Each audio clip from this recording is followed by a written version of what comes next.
Good afternoon, everybody. Thanks for joining me for another Goalline webinar. We'll give a minute or so for some more folks to get themselves logged on. But as we wait for that, I'll give my little housekeeping preamble here. So this webinar, you should be able to hear me and see my screen, but you don't have any audio options throughout the webinar. There is a chat function that if you do have any questions throughout, you can throw those questions into the chat and I will take a look and ideally be able to answer you throughout the webinar. Today's webinar probably won't fill the entire hour. I think I might have said that once before in my life, and I might mean it today.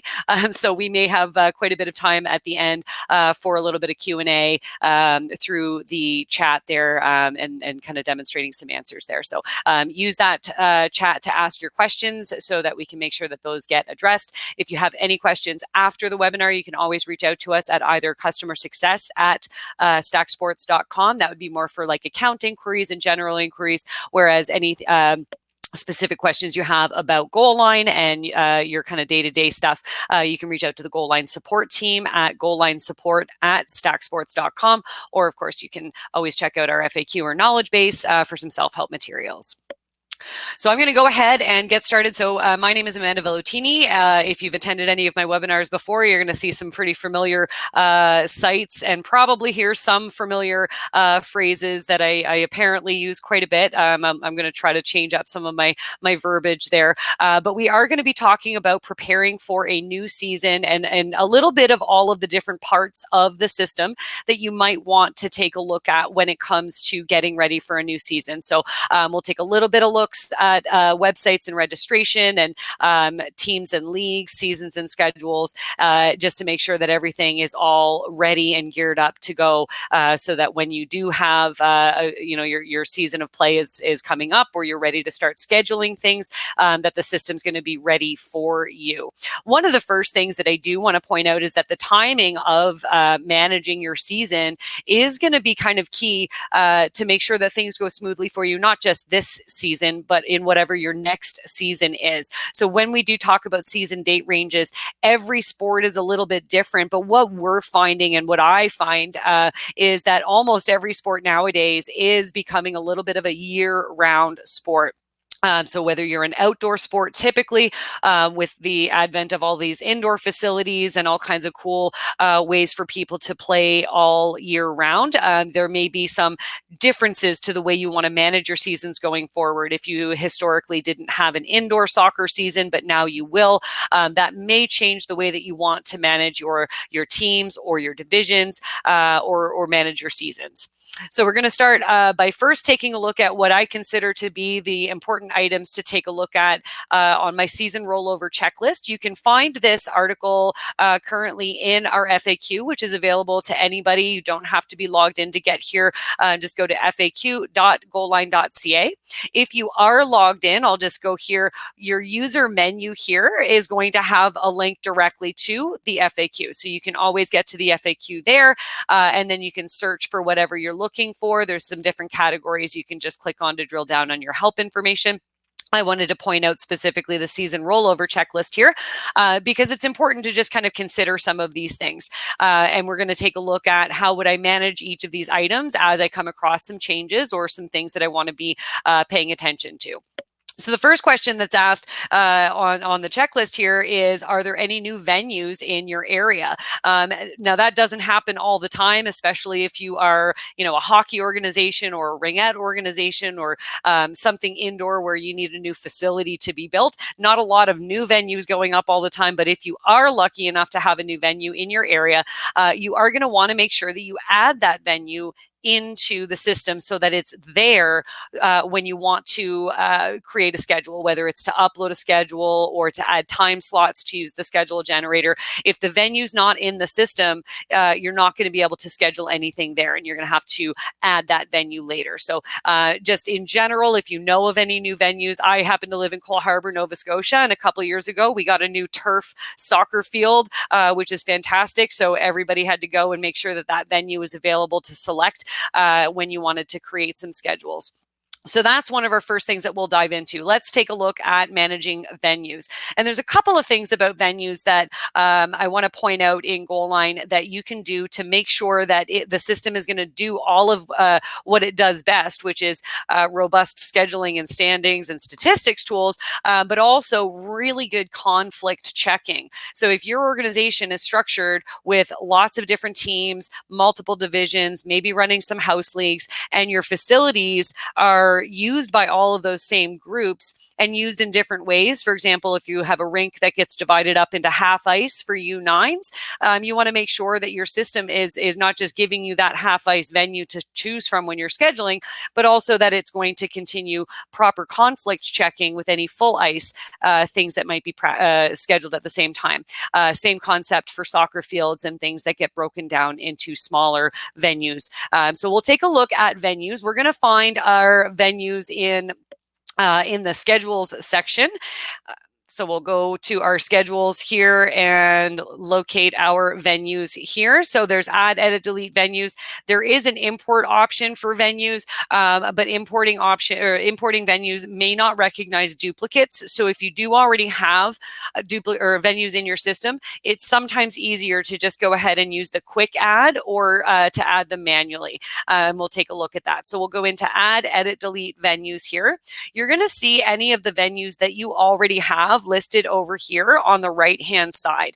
And so here we can see we've got BMO Center Bedford, we've got Cole Harbour Place Scotia 1, and then we can see here we've got a half 1 and half 2. So that shows us that breakdown for Scotia 1 being divided into 2 separate rinks. I can schedule a game at Cole Harbour Place Scotia 1, half number 2, and I can schedule a practice or another game at the exact same time at half number 1, and it's going to recognize those. But then if I try to schedule something as a full ice Scotia 1 game, it will say, nope, there's already something at that venue and you're not able to use that venue. Same would go the other way around. We can see lots of different venues listed here. One thing I do like to point out really quick about venues is that a venue is the actual playing surface and not just the facility. So I'm going to use the example here of BMO Center. And again, this is because I'm from this area and I know where that is. And I know that it's actually a 4-pad. So there are 4 rinks inside the BMO Center. And I want to make sure that when I'm creating my schedules, that I'm not just scheduling at the BMO Center and, I have 8 teams worth of folks showing up for a game and none of them know which rink they're actually playing at.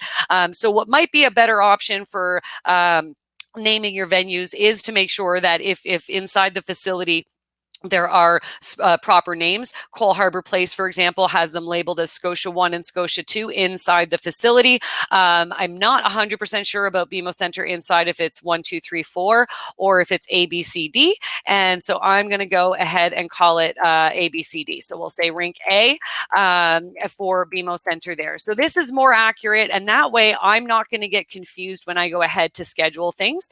So I'm going to edit that venue, and now that's going to be the label for that venue. When I go to add rink B and rink C and rink D, I don't have to worry about the conflict checking because they are completely separate surfaces. So I might just maybe do it better than that, but I might just copy this over here and add it in as rink B and use the quick add over here. So I've added now rink B. They are separate venues, so I can properly schedule across them. But then if I want to make sure that I can schedule rink A into half ice games, I'm going to click to edit that venue. And I'm going to locate the item here that says to split into smaller venues for conflict checking.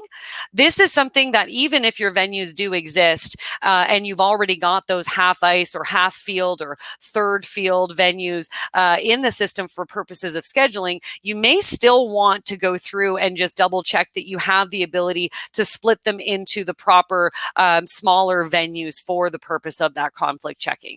So if it splits into halves or quarters, then you would go ahead and select whichever one that it does split into. And you can see as you go over these items, it will hover and show you, if you structure it this way so that it splits into this, that, or the other, that it will recognize the conflict. Wherever it turns red, it will be in conflict.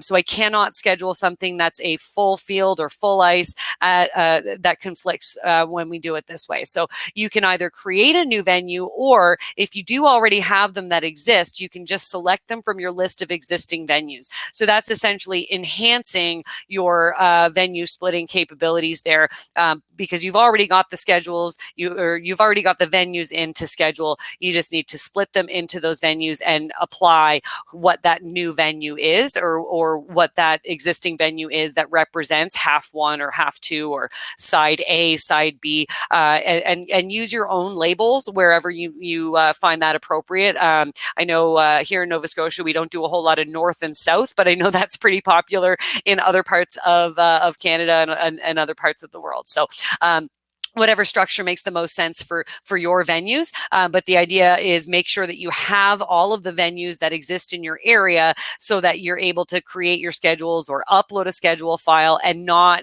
end up with a venue that doesn't exist, so you're not able to import or upload a schedule file.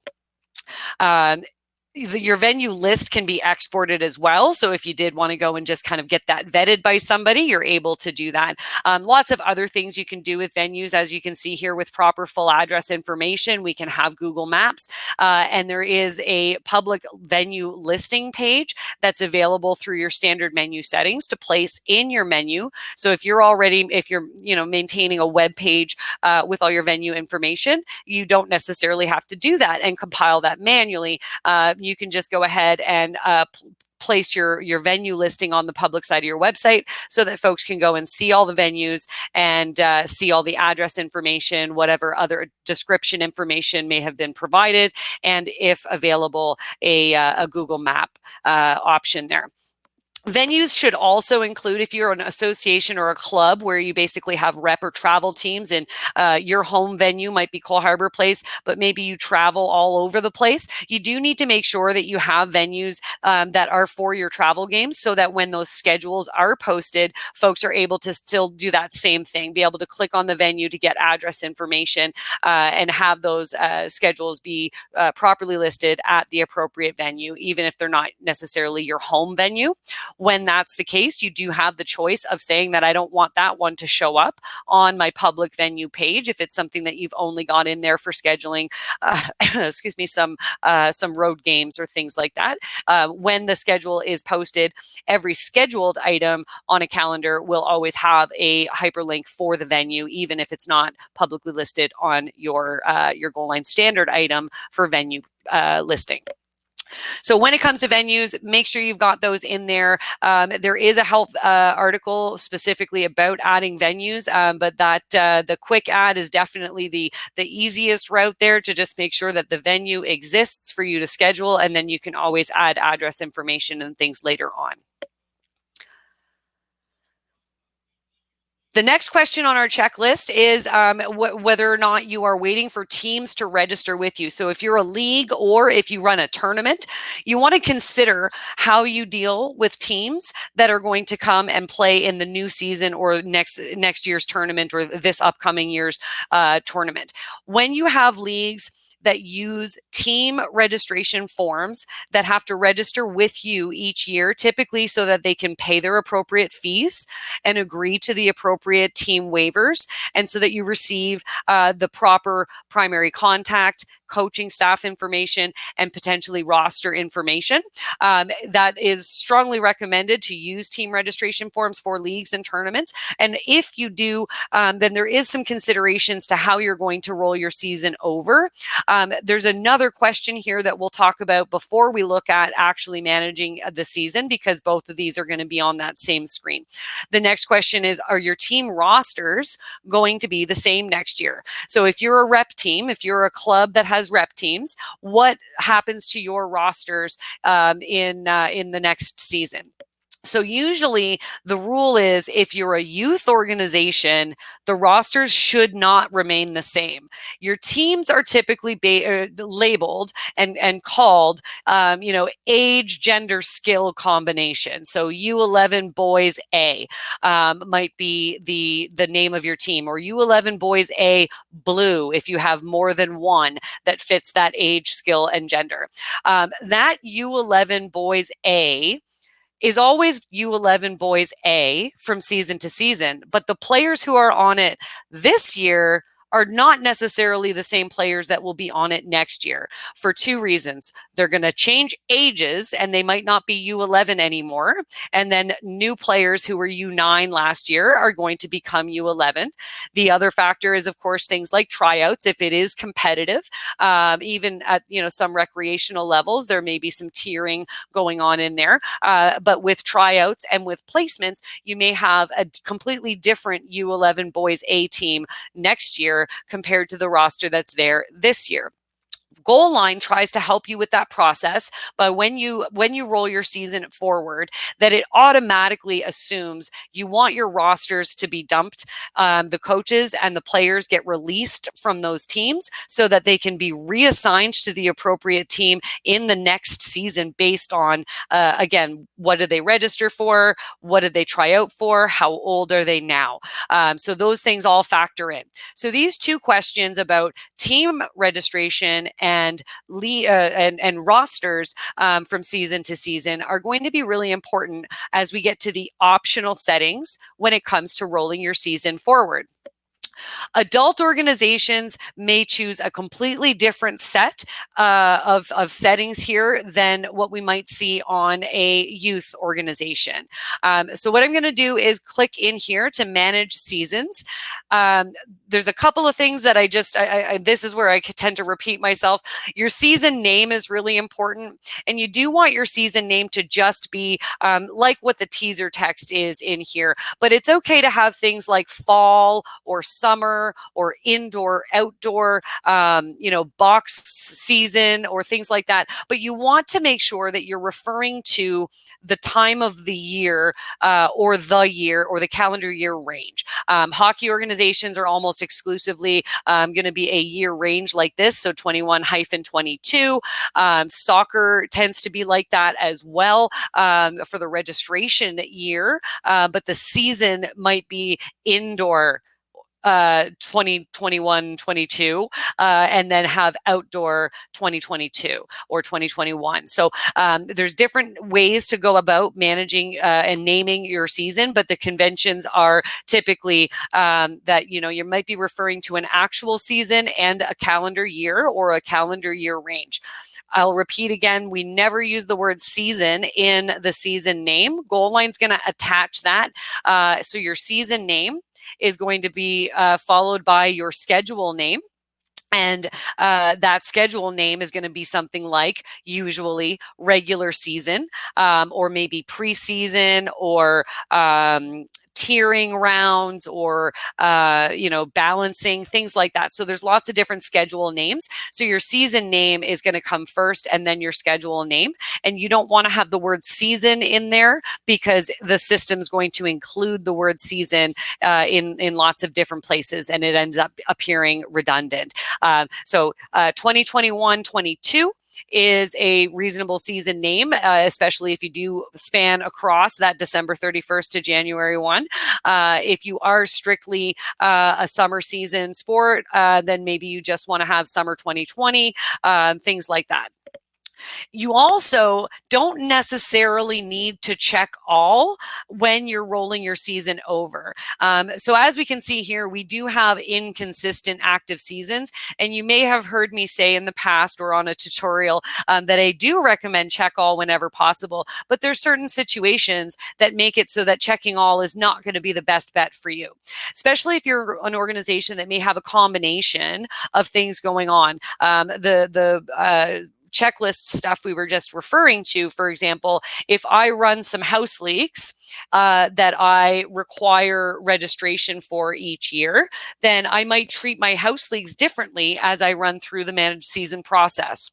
than I would for my rep teams, where they're going to be based on their youth ages and whatever tryout they may have done. So, my teams that are for AAA, and my divisions that are house league, maybe I'm going to treat those completely differently, because for my house leagues, maybe I do want the rosters to stay the same. If I have a tournament division, maybe I want to dump those teams from the system, but I don't want that to happen for some of my other divisions. So it's really important to just consider what makes the most sense as you're going through your season rollover. If you have a group of teams and then a separate group where you run house leagues, then you might want to just do 2 passes of you doing a season rollover, where I only check off the AAAs, and then next time I do it, I'm going to treat it differently and click off the just do the house leagues. So there's different ways that you can go about that. The other important factor, of course, is your date range. Your date range can't overlap a previous season. So in this case here, my new season for Georgian Bay U18 can't start until September 1st. If that isn't accurate, and this should be a different date range, you can edit existing seasons to change that date range. The reason it's great to get that done with the correct date range at the very beginning is that editing that date range or the season name is only available to do one at a time. Whereas when I'm doing it as a general, I'm getting ready for my new season, I want to try and do as much as I can all at once in bulk. So this is a bulk action, but editing is going to be one at a time. And it's going to be that way for things like managing your schedules as well. So keep that in mind, that the date range does need to be accurate. If you're new to administering your existing Goalline site, you may have some historical season information, and ideally it's consistent, so you can just kind of emulate what you've seen. But in some cases, like what we have here, it's not necessarily super consistent, and so we might want to maybe clean things up, or maybe take a look at the tutorials just to get the best structure for whatever that upcoming newest season needs to be. Because other than this Georgian Bay, everybody does seem to be ending at the end of May 2021, which means we're actually ready to do a season rollover for everything except for Georgian Bay right now. So I'm going to edit that season just to show you it's fairly easy to edit the season. So I'm just going to make this one end at the same time as the other season, so that everyone's going to have a season end date that is going to be May 31st, 2021. Something I'd like to point out before I do a season rollover here is that there are some ways that you know your season's out of date, and I am going to recommend in some cases that that you keep the permission to manage a season restricted to someone who is kind of an overall administrator for your Goalline site. Not because it can't be done from other areas, but because this kind of inconsistency does tend to come from someone who went to their division control panel and saw a pop-up like this, because this is telling us that our season is out of date, and it feels a little scary to have the pop-up in your face. You either need to create a new season or edit an existing inactive season, because it does show that there has been a season. It's just that it's not current right now. And there's usually going to be some downtime. Again, that with year-round sports, we don't always have that downtime anymore, but there should be some amount of downtime in between your seasons where it's kind of normal. It's only the first week of June, really. So it's not that bad. May 31st wasn't, forever ago. That's fairly recent. So this pop-up does give me the chance to click to manage seasons, or I can go and add an entire new season. But when we do that from the different league and team control panels, you're only dealing with it for that one league. And that doesn't create that consistency that you want. And they may not be able to see the season information from those previous seasons. So it is best as an organization to have this be part of your kind of preparation for a new season that you take care of on behalf of all of your leagues and teams, so that that particular pop-up doesn't happen to that organization. So you're going to go back out to the master menu here, and we'll just go back into our managed seasons. I'll just scroll down and get there. So we have managed seasons here. So I want to create a 2021-22 season, and this happens to be a hockey site, but it doesn't really matter if it's hockey or any other sport. Whatever season you've chosen here, you're gonna pick that appropriately. I want this to start on or before today, if that's possible. So I could start this season as early as June 1st, or I could start it today. As long as I've started it on or before today's date, and that date does not overlap here, then that pop-up we just saw when we went into that league control panel isn't going to pop up for us anymore. So I'd like my season to run from the June 1st to May 31st, 2022. That gives me my full calendar year where all of the schedules that I could possibly need for things like taking registrations and having tryouts and having a preseason schedule, having a balancing schedule, having a regular season, and our postseason things like playoffs and championships are all going to fit within this date range. If you do have distinct indoor-outdoor seasons, then you may have to have separate divisions listed here. And we'll talk about how we get those and do a quick review of leagues and teams shortly here. But I wanted to cover the season stuff first. So as we discussed, the optional settings are going to apply, and you may do different things for different seasons or for different groups of teams and leagues. So here are the optional settings where if I check neither of them, all of the teams that exist will stay exactly where they are, whether they're part of a tournament or a league or they're rep teams, they're just going to stay exactly where they are. All of the rosters for all of the teams that I have are going to be released. There will be no players on any roster for the ones that I am rolling my season forward to do. I can't recall if I said it already, but adult organizations typically don't want those rosters to release. Youth organizations should want those to release for the reasons I described earlier with, age and tryouts. So if I'm an adult organization entirely and my rosters in my league are going to stay the same all the time with maybe 1 or 2 changes per team, then I might want to say keep the previous active seasons team roster into the new season. So it's still going to do still going to keep all the teams where they are and the rosters are going to stay where they are, but it's going to apply my new season, and the old season is going to archive so that we can go and look at those historical schedules and standings and all of that stuff on the public side of the site. So that's what I would do for an adult organization. If I'm that league or tournament taking team registrations each and every time I have my league or my tournament season, I want to probably select the remove previous active seasons teams from the system. This dumps all of the teams out of the league control panel so that you have a fresh league with new teams with a registered season of whatever your upcoming season is. And only those teams are going to be available on things like schedules or league pages when people are viewing teams and leagues on the public side of your website. If you leave teams in your system that you're not really using, that are still part of a league that you have displayed on your site, those teams will still be listed in the team dropdown when I view that league on the public side.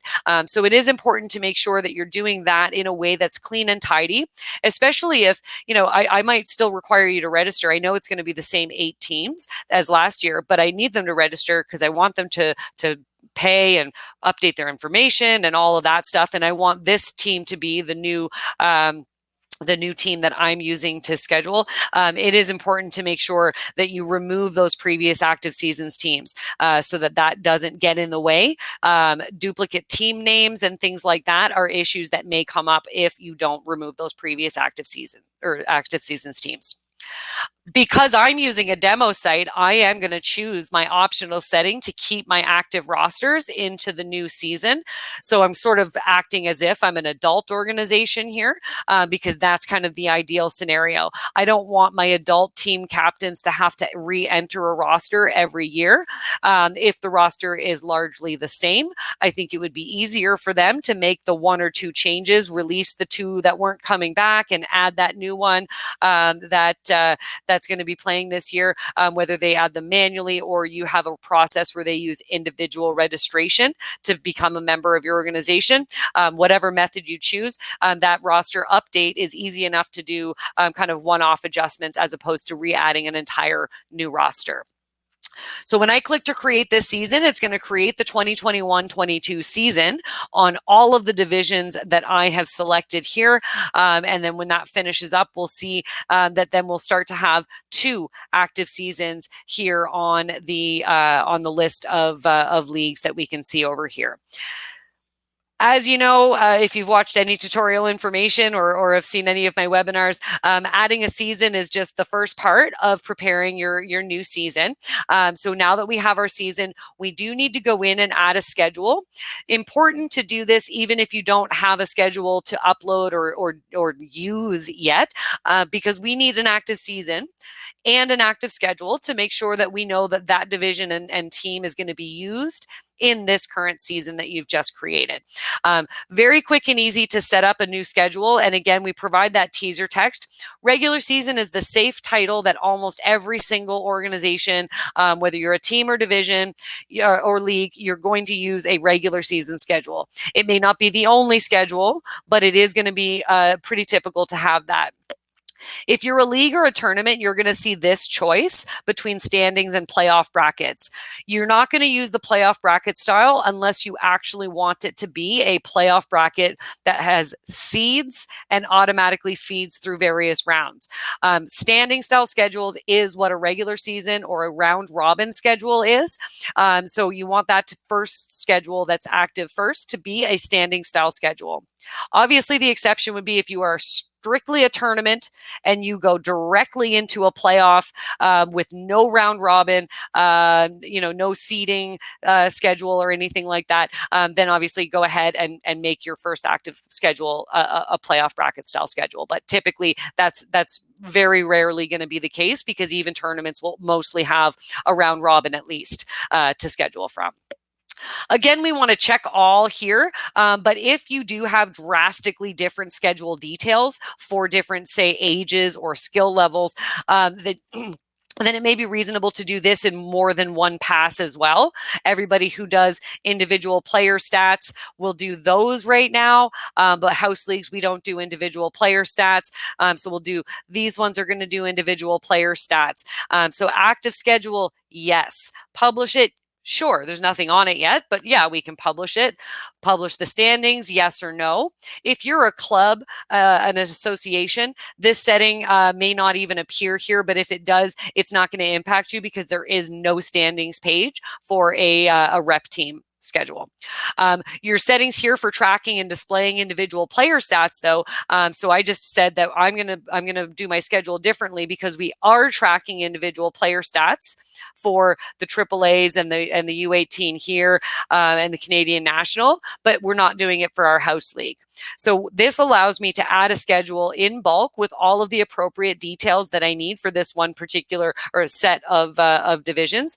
I also need to set my date range. Typically, I recommend that you use the same date range as you used for your season. That could potentially be problematic, though. If you do have a dependency, if you have a playoff schedule that's coming up, you may want to make sure that your regular season schedule does end before your playoffs are supposed to begin. This date range makes sure that you don't schedule any games on this schedule that are outside of this date range. So it's sort of a safety thing. If I set it to end on May 1st, I would not be able to schedule a game on May 2nd.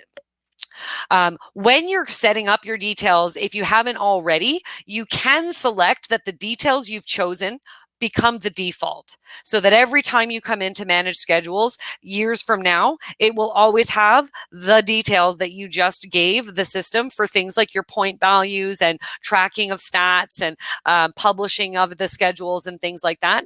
The one thing that won't ever save and become a default value is going to be the effective start and end date. So you do, even when you have a default set, you will be setting the date range. It's listed in the security options there for a reason, because it's really important that that be accurate, so that so number one, it has to fit within your season, and number two, you want to make sure that it ends before any dependent schedules might begin, so that your playoff schedules populate with the appropriate seeded teams based on, whenever the schedule ended. So I'm going to create my schedule here. I'm not going to set it as the default, because I did like the default that was already there. So now we've created a schedule, and I've got schedules for almost everybody, but I don't have them for my house league. I can repeat exactly the same thing here. I'm just going to make a slightly different choice about player stats. So I'm going to say that I don't want to track player stats, and I don't want to display player stats. So that's really the only difference that I'm going to do there, and I'm going to just choose the same date range that I chose for my previous schedule, and that matches what my season is. So we'll go here, we'll go May 20, so we've got that. So now we've created a schedule. So now my teams and leagues are all active. I checked on my venues, so I know I have all the venues I might need to schedule. I rolled my season forward, and I made the choice to keep my rosters active. But if you had chosen the default, you're just going to assign new players based on what the registrations and tryouts are going to be like in the upcoming season. And yeah, we've got our season and schedule all set up and ready to go. I may want to take a look at my divisions and what opposing teams we may have. So if I hop over in here and just take a look at one of my rep teams. So as a club, I have rep teams and travel teams, and they play outside organizations that I need to be able to schedule with, but I don't need any other information. I don't need their roster. I'm not going to track their stats. I just want to make sure that they're in there so that I can put a schedule up that that won't just say, we're going to have a game today at this venue. I want to know who we're playing. So you have add, edit, delete teams here in the team admin section. And this is going to list all of the opposing teams that you have available to play against. So if you come in here and say, this year we do have a new team, we have Alberta to play against this year. So I can come in and add a team, and we can add in Alberta as a team that we can play against. So now I'm going to be able to schedule my rep team against any of these other teams. And then we can say, you know what, Ontario's not going to have a team this year.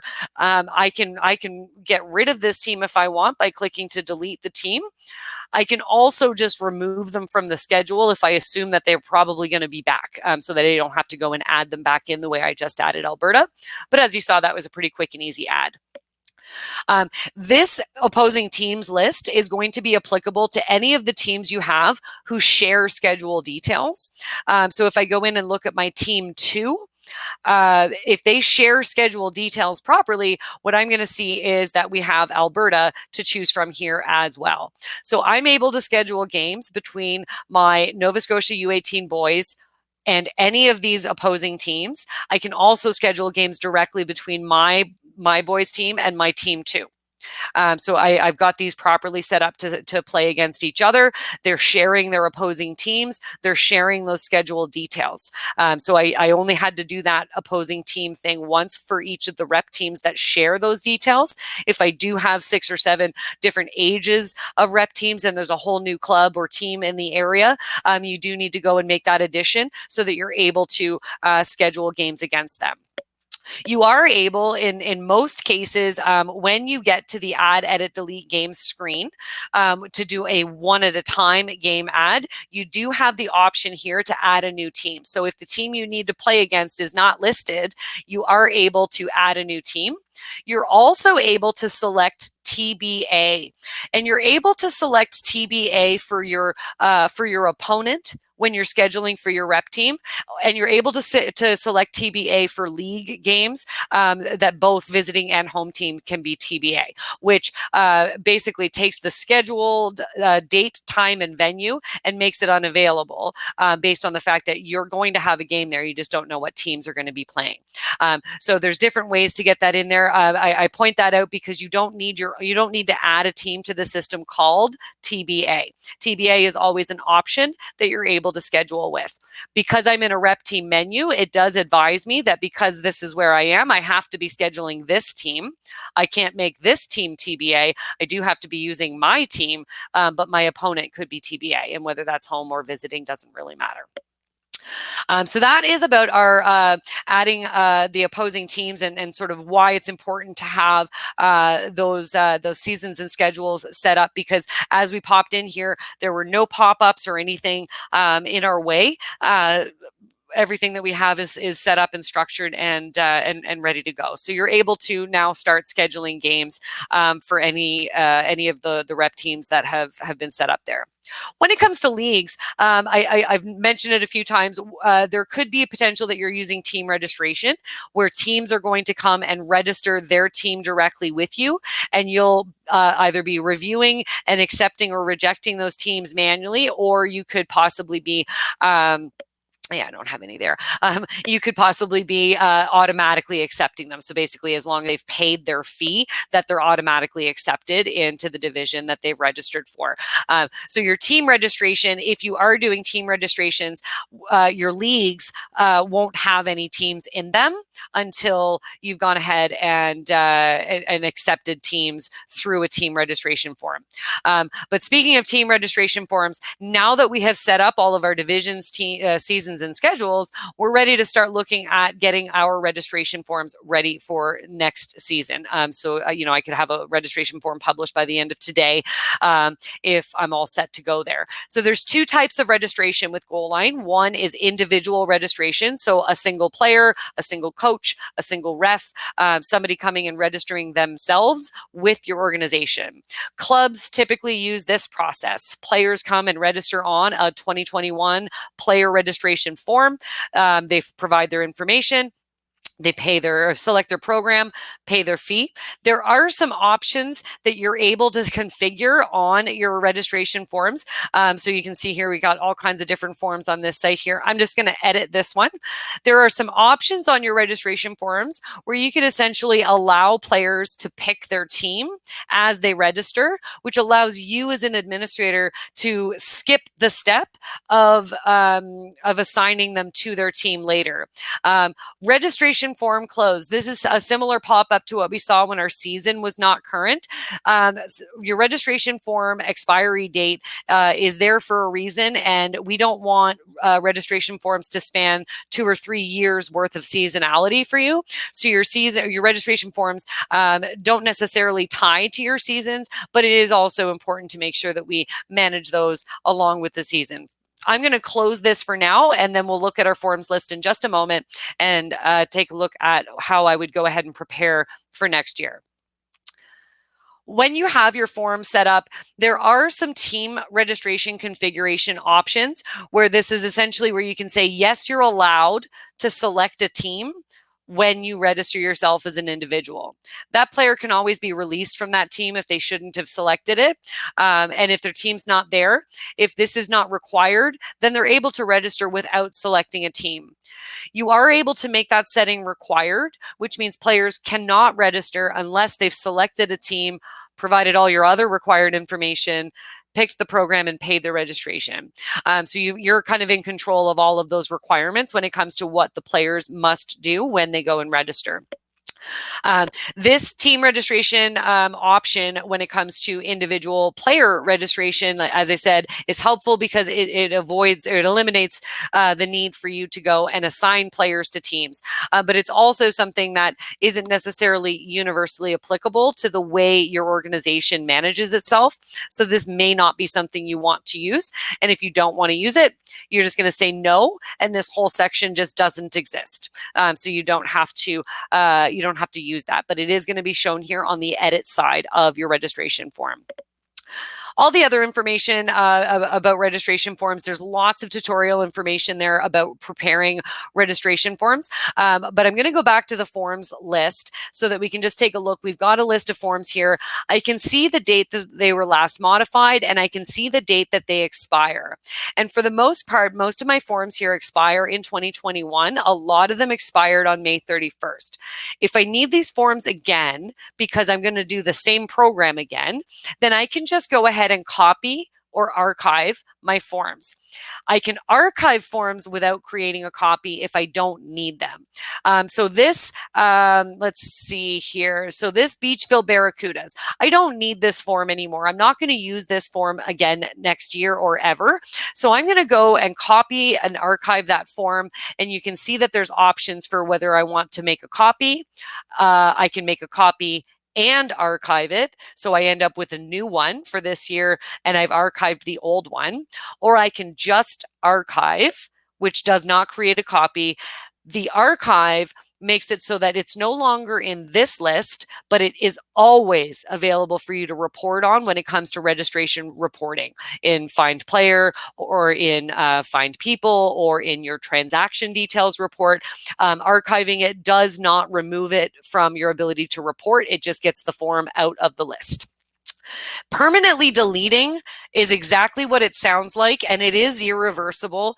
I am not able to restore that for you or for myself or for anyone else. Permanently deleted is permanently deleted, including all of the data relevant to that form. So that's about the only exception to always being able to report. Archiving gets it out of your list, so it's no longer going to show up, but I'm still able to report on the data. When I select that I wanted to archive it, it kept the title and then it appends the word archive. But what I notice here is that my form title does not include a season. I don't know when this form was, so I want to amend the archived form name to include the fact that that was for 2020.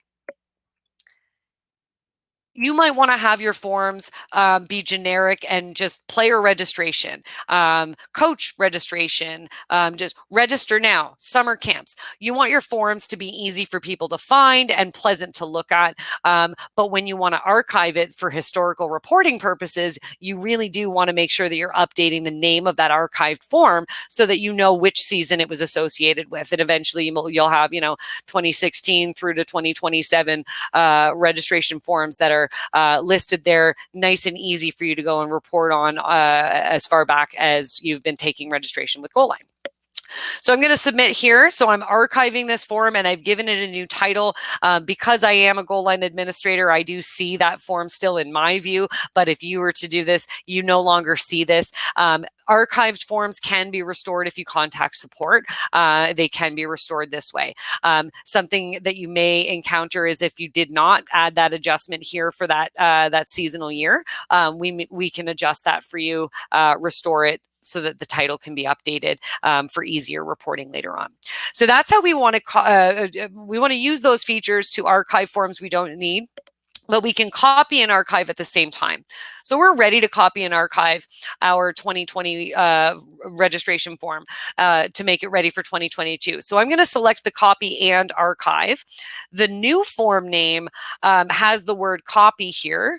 I don't need that word copy, and it's still going to be my Nova Scotia U18 general form, but this one I'm going to say that was 2020's registration data. So we're going to go ahead and say 2020 Nova Scotia U18 archive.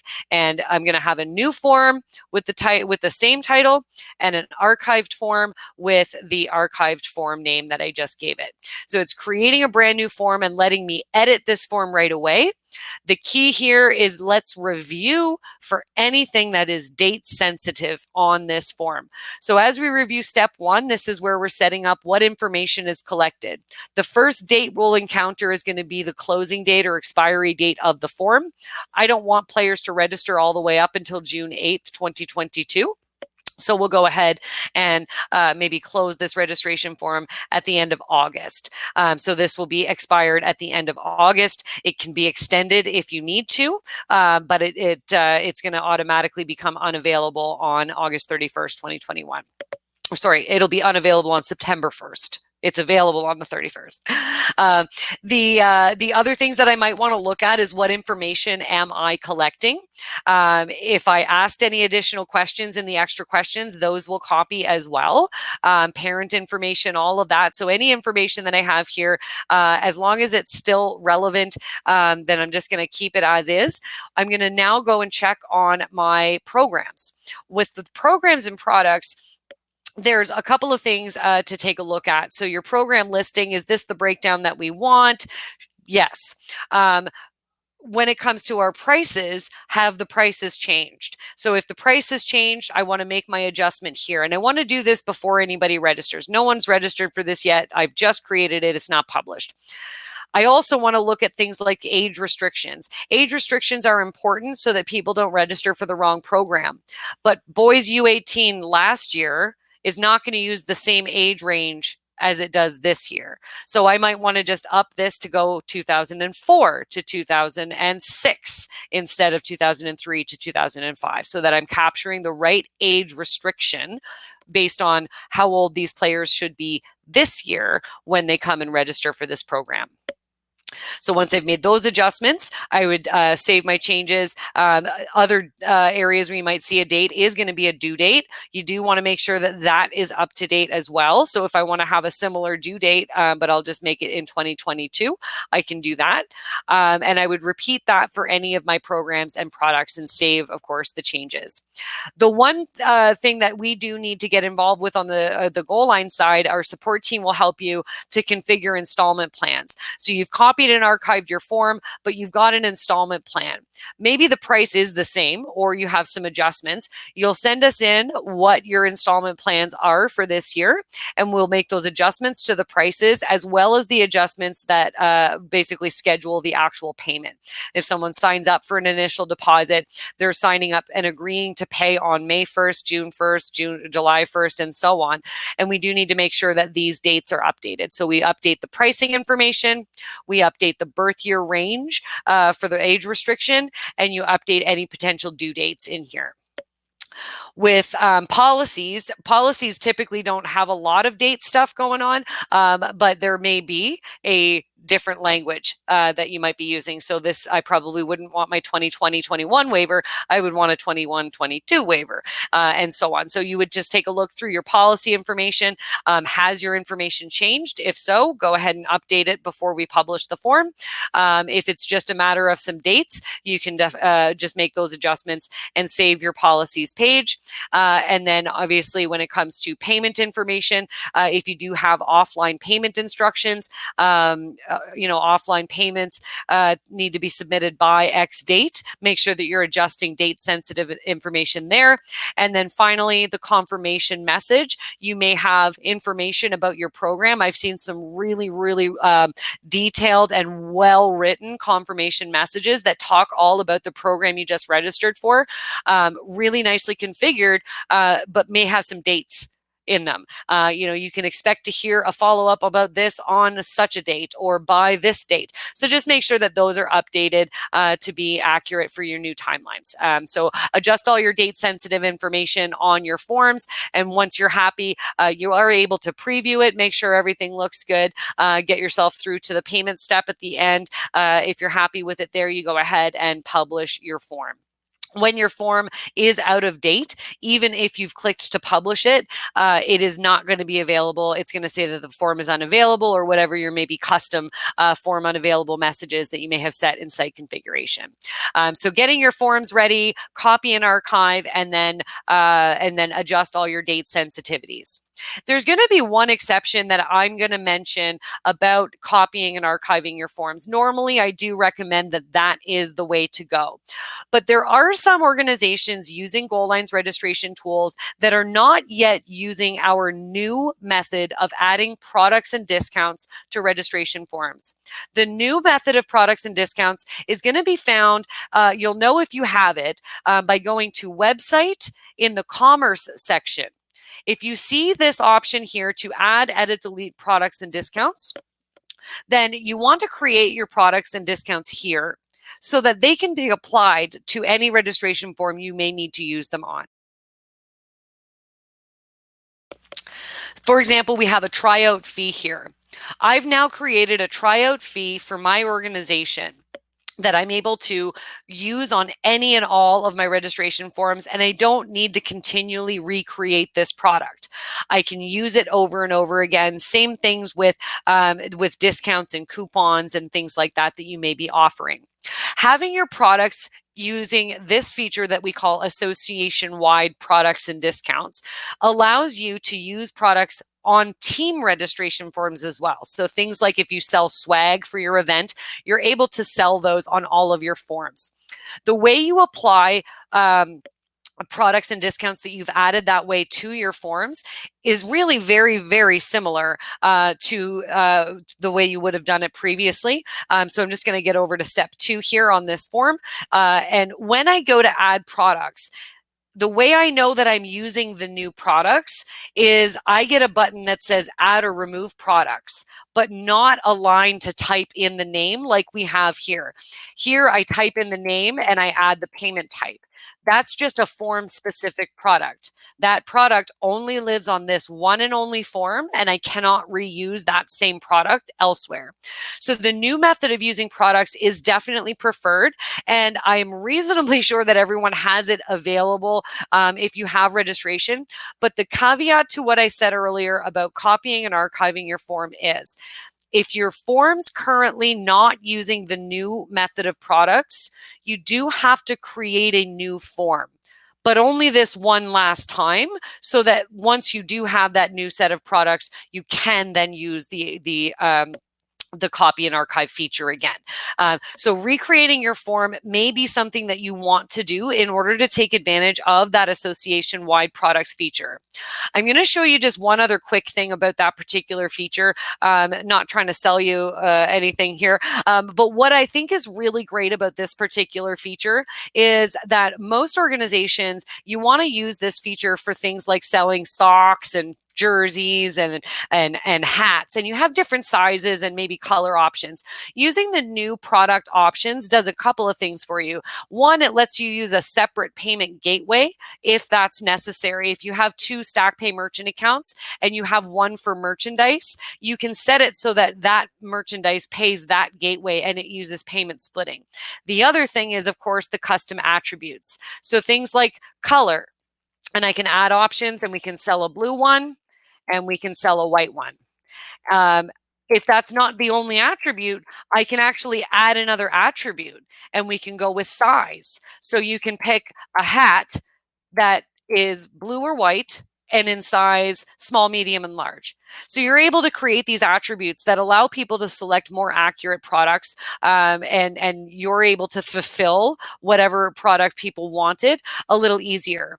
A tryout fee product example to use that attribute for is if the tryout fee is the same for everybody, but you want a nice little breakdown of what did they sign up for, you can have an attribute of what age or gender it might be, so that folks can pay for their tryout fee. You can make it mandatory on the form, just like you can with any other product, but you're making sure that they're making a selection here and you're getting a better breakdown.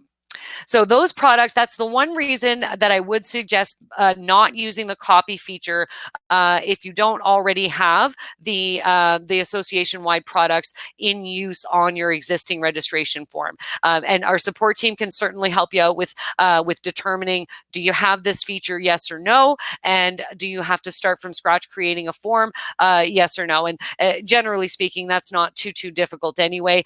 Registration forms have a lot of settings, but typically it's fairly quick and easy to get one set up and running, especially since you can copy a lot of information, waivers, policies, confirmation emails. You can still copy them, copy that information in. The last thing that we'll take a quick look at is actually, no, you know what? We already looked at most of it, but I am going to just show you really quick team registration just to show you it's got the same options. So we can still copy and archive. We can create a new form here if we need to. You can edit forms. The order of operations is slightly different in here, but the same idea. Check on those date-sensitive pieces of information.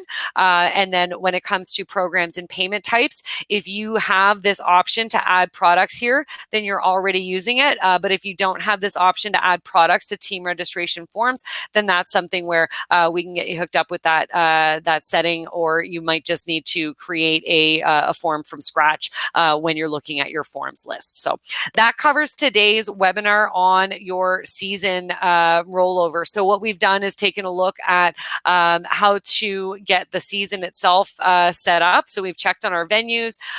We looked at our settings for seasons and schedules, how to deal with those roster implications, and how to go ahead and roll forward any registration forms that you might have, and possibly introduced a new feature to you there if you didn't already have that enabled for your site. So lots of things to consider, but definitely lots of help material available for you, as I showed you earlier. Our FAQ here, some webinar listings and things like that. All of the webinar series for the webinars we've been putting on are available on Goalline's YouTube channel, so you can check us out on YouTube. And we're also going to be posting interesting webinar posts on our LinkedIn, Facebook, and Twitter instances as well. So go ahead and follow us there if you want to keep up to date on some kind of newer up and coming things. I'm not super cool with social media, but I do know how to go and follow. So that's what I've gone ahead and done. If there's any questions or anything, I'll stick around for a moment or so. I don't see any yet in the chat, but happy to answer any questions there. And feel free to share the webinar with any other administrators in your organization who may benefit.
All right, thank you so much. I think I just had a weird little connectivity issue there, so it doesn't appear that I missed anything.